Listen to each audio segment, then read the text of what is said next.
In a tiny Honolulu nightclub in the late 1990s, a 9-year-old boy with a sequin jacket and slicked-back hair stepped onto a stage twice his size, belting out Elvis Presley hits to a crowd of tourists and locals. He wasn't just imitating legends, he was channeling them, blending Motown swagger, funk grooves, and doo-wop harmonies with a charisma far beyond his years. That boy was Bruno Mars, and though he grew up performing in Waikiki bars for tips, he would one day headline the Super Bowl, win 15 Grammy Awards, and revive classic R&B for a new generation, proving that timeless music never goes out of style when delivered with heart, precision, and showmanship.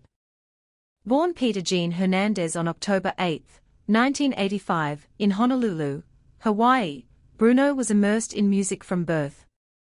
His father, Pete Hernandez, was a Latin percussionist of Puerto Rican descent. His mother, Bernadette San Pedro Bayet, was a Filipina singer and dancer from Manila. Music wasn't a hobby in their home, it was daily life. By age 4, Bruno was part of the family band, the Love Notes, performing covers of Little Richard, Michael Jackson, and the Temptations across Oahu. He learned to play drums, guitar, piano, and bass by ear, absorbing rhythms from salsa, reggae, rock, and soul. His stage name emerged early. Club owners struggled to pronounce Hernandez, so they dubbed him Bruno, after the wrestler Bruno Sammartino, whose muscular build vaguely resembled the young performer's energetic presence. The name stuck, and with it, a persona, polished, playful, and effortlessly cool. At 17, convinced Hawaii couldn't contain his dreams, he moved to Los Angeles with $500 and a demo tape. 4 years, he lived in a cramped apartment, took odd jobs, and faced relentless rejection. Record labels told him he was too retro, not urban enough, or too much like Prince. Undeterred, he honed his craft as a songwriter and producer, co-writing hits for others, including Flo Rida's Right Round and Travor McCoy's Billionaire, while quietly building his own sound. His breakthrough came in 2010 with Just the Way You Are, a smooth, horn-kissed love song that topped charts worldwide. It introduced his signature blend. Vintage soul melodies wrapped in modern pop production. His debut album, Doo-Wops and Hooligans, sold over 15 million copies, fueled by hits like Grenade and The Lazy Song. Critics praised his vocal range, lyrical wit, and refusal to chase trends. He wasn't making disposable pop, he was crafting miniature masterpieces rooted in tradition. But it was his live performances that cemented his legend. Onstage, he became a whirlwind of energy, dancing in sharp suits, executing synchronized moves with his band The Hooligans, and delivering vocals with both power and nuance. His 2014 Super Bowl halftime show, watched by 115 million people, was hailed as one of the best ever, a tight, dynamic set that paid homage to James Brown, Jackie Wilson, and Sly Stone without a single backing track. Every note was live, every step rehearsed to perfection. He doubled down on authenticity with Unorthodox Jukebox, 2012, and 24K Magic, 2016. The latter, a glittering tribute to 1980s funk and R&B, won 7 Grammy Awards, including Album of the Year and Record of the Year for the title track. With its slap bass, synth horns, and infectious groove, 24K Magic didn't just sound nostalgic, it felt alive, reminding listeners that joy could be sophisticated, and party anthems could have musical depth. Behind the glitz was discipline. Bruno co-produced nearly every track, with his longtime collaborators Philip Lawrence and Brody Brown, as part of the songwriting trio the Smeezingtons.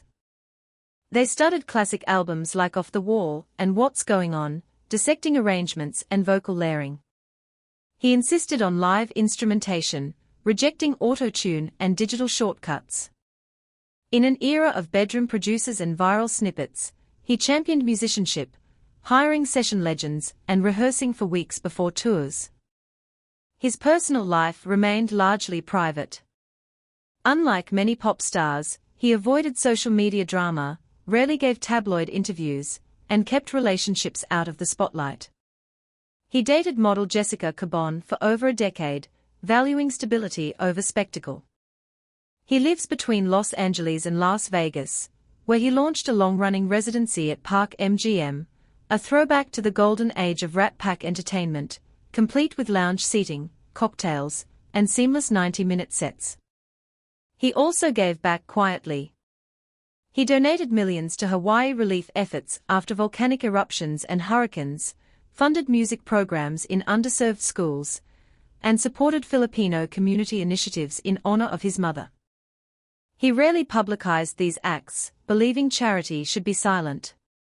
Artistically, he embraced collaboration without losing identity.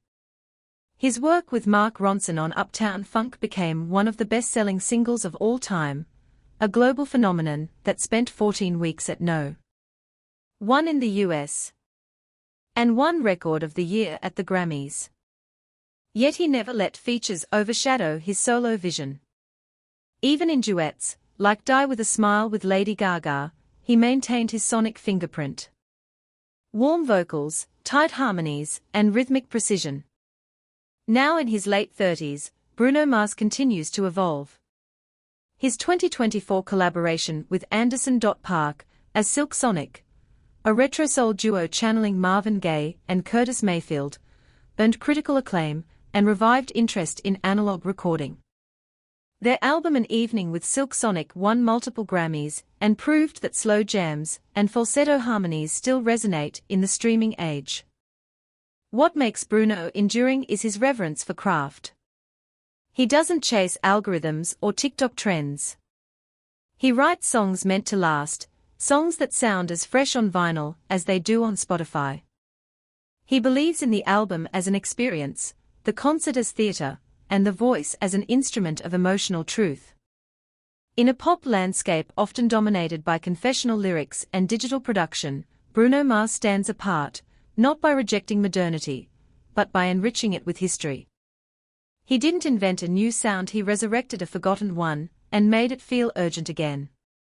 And in doing so, he reminded the world that great music isn't about being first, it's about being forever.